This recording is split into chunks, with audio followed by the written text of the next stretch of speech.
Please put your hands together to welcome our next speaker, Dave Berman, President of Zoom Video Communications.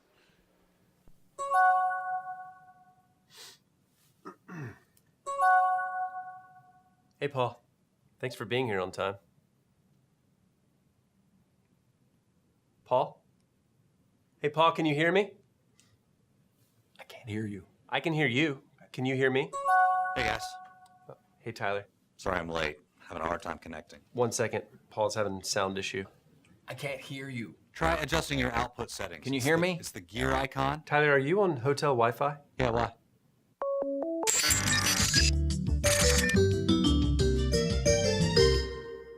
Never mind, I got it. I just had to change a few settings. Great. Maybe we can get started then. Oh, great. I think your mic is picking up your speakers. My mic? Do you have headphones? You want me to put them on? No, I want you to smell them. No, I want you to put them on. Hey, Beth. Hey everyone, sorry I'm late. I had to download a new version of the platform. You should plan extra time for the updates. There's pretty much one every time. Sounds like someone just joined. Hey guys, it's John. I had to call in. I'm stuck in traffic. Have I missed anything yet? No, it would have been nice for you to join the rest of us, but we'll see you when you get home. All right, while everyone is here, finally, Tyler, do you have that financial report? Well, it's been the last few weeks updating our books, and I got some great news for you. Schedule from this point last year. We had a great Q1. We lost Tyler, I think. Am I frozen? Hey, Trip, I think we lost Tyler. Yeah, I know, we lost Tyler. Hey guys, it sounded like Tyler was cutting out. We know, John. All right, while we wait on Tyler, why don't we go over all of the reports from... Beth, are you with us? Oh yeah. Okay, everyone, I know some of you have to leave soon, but I just wanted to go over a couple of the queries before. Okay, excuse me. My wife's out of town this week. I'm so sorry. Okay, you just spilt grape juice on the carpet. Daddy is in a meeting. Tyler, can you go over the numbers one more time, please? I thought Beth had an adjustment. Hey, Beth. Yeah. Sorry, guys, that's my iTunes. Hey guys, hang on. I'm gonna join in. Hey, what platform are you guys on? Skype? FaceTime? It's in the invite. Oh, never mind. I see it. It's right there in the invite. Okay, now I can see everybody. Let's reschedule and let's just do a regular old conference call, okay? Paul, can you have David send out the 9-digit passcode? I heard you. Yeah, he's been here the whole time. All right, everybody. I'll see you later.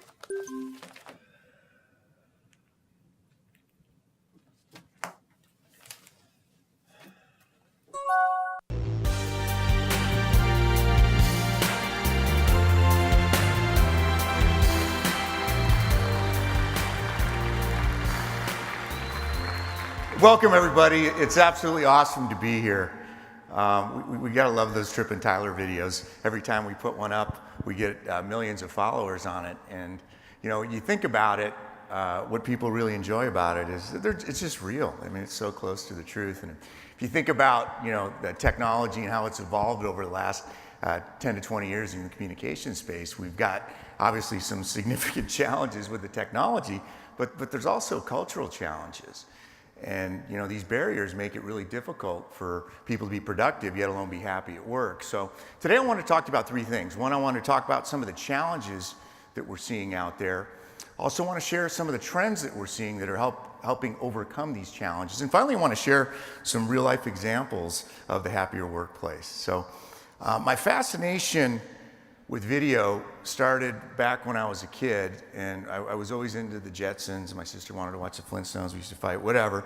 But something about the video was really compelling to me. My mom said, "Dave, I'm really glad you didn't get into the flying car business. Video is a much better fit for you."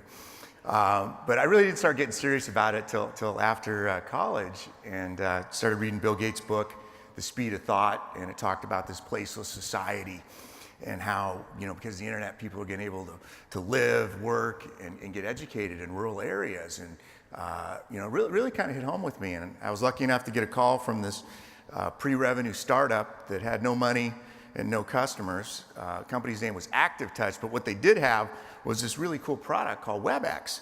And when you could get the damn thing to work, it was really cool because you could actually share PowerPoint do one-way video, and even share your desktop. So obviously you guys know the story of WebEx with the IPO window, and Eric talked about the acquisition with Cisco.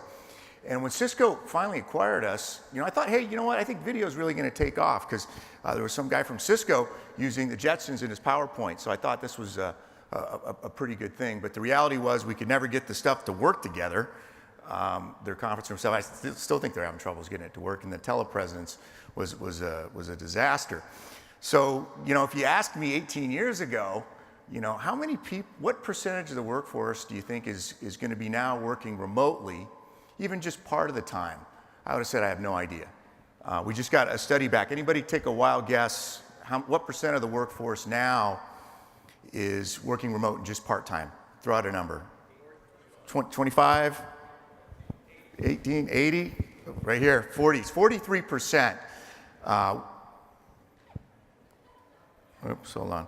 43% of the people actually work remote. And I know it's pretty good. It's up a couple percent from a couple years ago. But I think the interesting thing is these same analysts are predicting by 2020, that's just 3 years away, that 75% of the workforce will not be working how they're working now. So this has really profound changes to how we interact. And as you guys saw in the video, there's some significant cultural changes that are really affecting this. And I thought this was a pretty interesting slide. It's from the EY Trust study, and it says that really less than 50% of professionals have a great deal of trust in their current employees, colleagues, and teammates. And I thought that was kind of a little bit morbid, but I also think about it from not the employee side, but the employer side. And you think about the levels of trust that employers, are they actually encouraging people to work remotely, right? Probably not. So we've got a lot of barriers to go here, and I think there's a session right after this called The Great Debate that you guys might want to attend to see kind of how that shakes out. We also came across this pretty fascinating study. It's out of the University of Groningen in the Netherlands, and the research they did pretty much showed that if you're in a video call and it's glitchy, cutting out, or scratchy, it has the same emotional effect as somebody jumping in and physically interrupting you. And to put this in perspective, I want to share the greatest interruption of all time, right? You guys remember when Kanye busted in on Taylor at the Video Awards back in 2009. And think about it. That's what it's like when people are cutting out emotionally. So the next time you guys are in a non-Zoom meeting, a crappy meeting, and it starts cutting out, you guys should just blame Kanye, right? He'd be happy that you're bringing his name up again. So what else is holding us back? It's still email, right? We all know that, we lose a lot of context within the email based on tone, but it was interesting to me to find out that 93% of workers still use email, right? Compared to 33% of the people that use traditional desktop web conferencing, and only 25% of the people are using the physical conference room. So there's a lot of work to do here, and the sad reality is that most people are getting stuff done on email, and most of the meetings are still those terrible audio conferences that they share PowerPoint. And I don't know if you guys saw this on CNN, but there was apparently some PowerPoint bullets that were flying, too many bullets, and it took down a few executives, actually put them to sleep. So they told me not to joke about CNN alerts with the current establishment in Washington, so I guess I should have listened to them. Joke didn't go well, Derek, you were right. But anyway, we think there's a huge opportunity here, and the cool thing is there's some major trends now that are really helping us out of these challenges. And the first trend we see is the hardware costs are significantly decreasing. So you can get pretty much any device now with a camera in it. I was searching online yesterday. You can get a laptop at mobile with a camera, a Dell laptop for $100 now. You can get data plans. You get a free phone with your data plan. So that's obviously all helping. The interesting thing that is really driving adoption, and we're seeing this in our global customers, is the increasing bandwidth. And there's about 1 billion fixed hardwire high-speed connections out there. More interesting is that there are 4.6 billion mobile Wi-Fi subscriptions on the planet, and we see that increasing. But that's almost 70% of the population, which is pretty amazing. Obviously, the cloud is helping with quicker deployment times and easier integrations. But really, I think that the biggest thing that's changing is the millennials, and having them the largest population in the workforce. And we love the millennials, right? They grew up on FaceTime, so when they use when they see Zoom video, they love it because it's not that crappy stuff. But more interesting is how millennials communicate, right? Nobody wants to talk, they don't want to talk on the phone, right? They'll either chat, they'll snap with you, but when they want to meet, they use a lot of video, which we're seeing the impact. And then finally, globalization. You know, it's critical to have a global strategy nowadays, and the usage that we're seeing from remote areas of the world now is pretty amazing. We're also seeing some changes at the executive ranks. We're doing some work with Forbes, and we found that 80% of executives say now they're going to start connecting on video because it's the new norm, and we think that's super cool that executives are finally getting it. The challenge really is to making sure the executives understand what's important to today's mobile workforce and how to make them happier. And we've got kind of 3 pillars that we think are super important. First one is flexibility and autonomy. And next to salary and benefits, flexibility and autonomy is the number 2 thing that employees are looking for nowadays. And you know, today's employees, they want to work from home, they want to work from the road, they want to work from other offices, they want to work in any office that you're not. You know, they're all about work. Seamless blend of digital and physical is also becoming increasingly important as these new workspaces evolve. And what's interesting, we have this customer in Europe called Skyscanner. They're growing really fast. They do travel destination site. They've got ongoing meetings with their employees, the field employees and the remote employees. They pretty much go on all day, right? All day at work, people are on Zoom video meetings, and what they're finding is that they're actually blending that culture, and that people are really, you know, connecting in a much more meaningful way. They're also seeing that their new hire ramp productivity is also a lot higher, which is an added bonus. And then finally, it's all about, you know, the humanity and the connection in that. And you know, most of communication is visual, and the stuff that's coming out is absolutely amazing. I know Janine's going to showcase some really interesting customer use cases this afternoon. There's one partner that I'm really excited about. We're working on. It's with Boston Scientific, and what they have is a heart monitoring device that will integrate with Zoom, that now patients, clinicians, other family members and experts can all join a Zoom meeting to collaborate and look at your heart results to give better patient care. So we think that's pretty exciting, and we've got a lot of cool examples that we can share. I wanted to start with a couple examples that we're seeing here in Zoom about the happy workplace. And where's Derek? I think he's behind stage. Derek? I didn't tell you I was going to call you out, but Derek's like spearheading Zoomtopia. And as you can see, you know, he hasn't really been making his bed or doing his laundry lately because he's been so busy.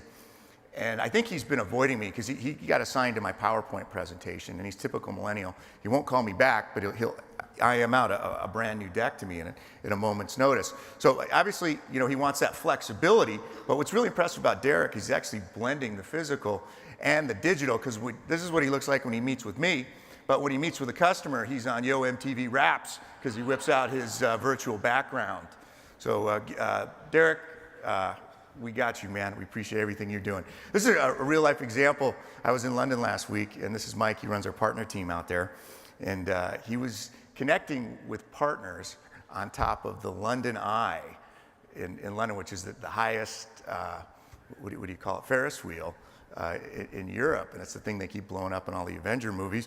But he's out there connecting with his partners to show them how he can use Zoom to take their business to new levels. I thought that was a pretty interesting use case, really cool.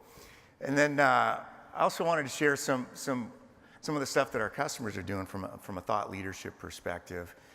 We've got some amazing numbers that we look at, and we monitor everything in our customer base as far as health. And we wanted to highlight a few customers that are setting new and statistical records and showing that thought leadership for the next generation workforce. So I'm not sure if Dennis is out there, but our first award goes to Bayada. Bayada is a home healthcare provider. They've got 18,000 users, over 300 locations. And the fascinating stat is that over 81% of Bayada's meetings actually use video. And that's pretty impressive. It's the highest for a customer above 10,000 employees. Dennis, are you here yet?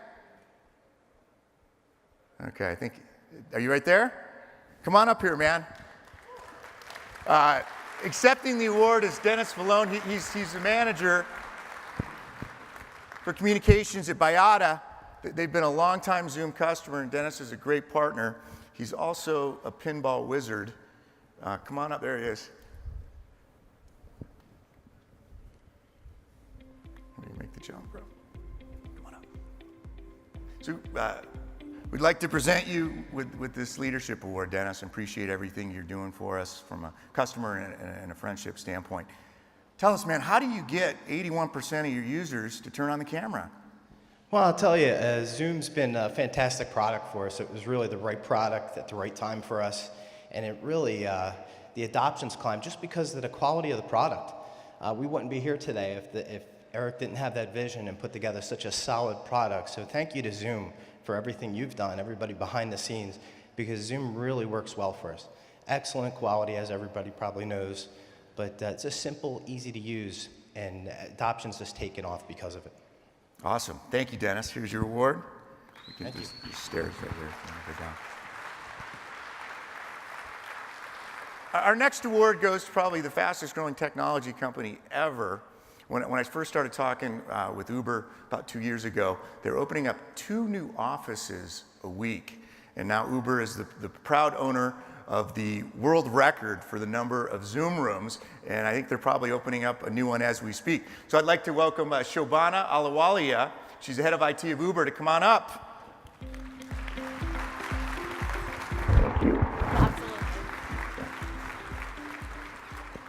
So Shobs, tell us why the conference room and Zoom rooms are so important to Uber.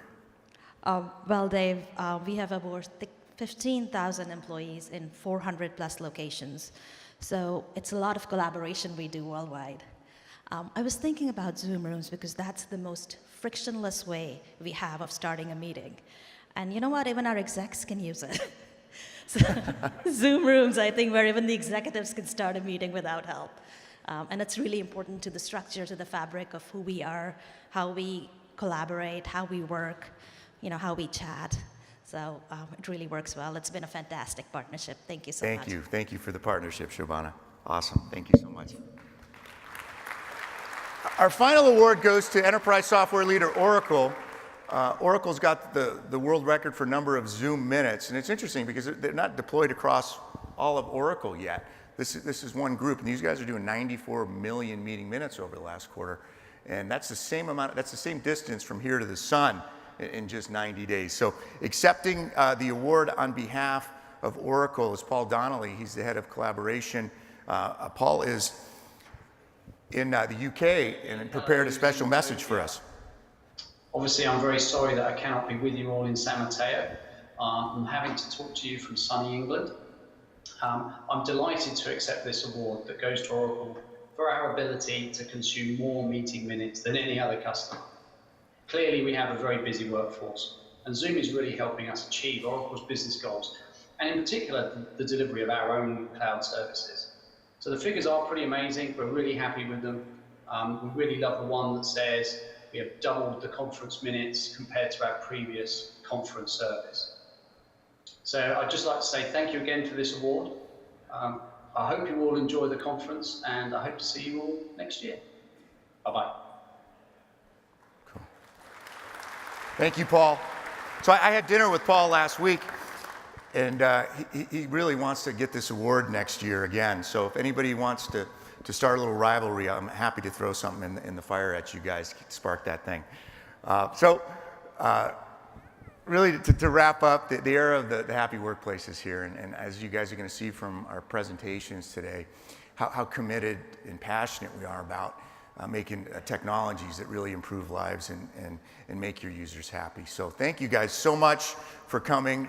We're so thrilled to spend this day with you, and we're going to have a lot of fun. Thank you very much.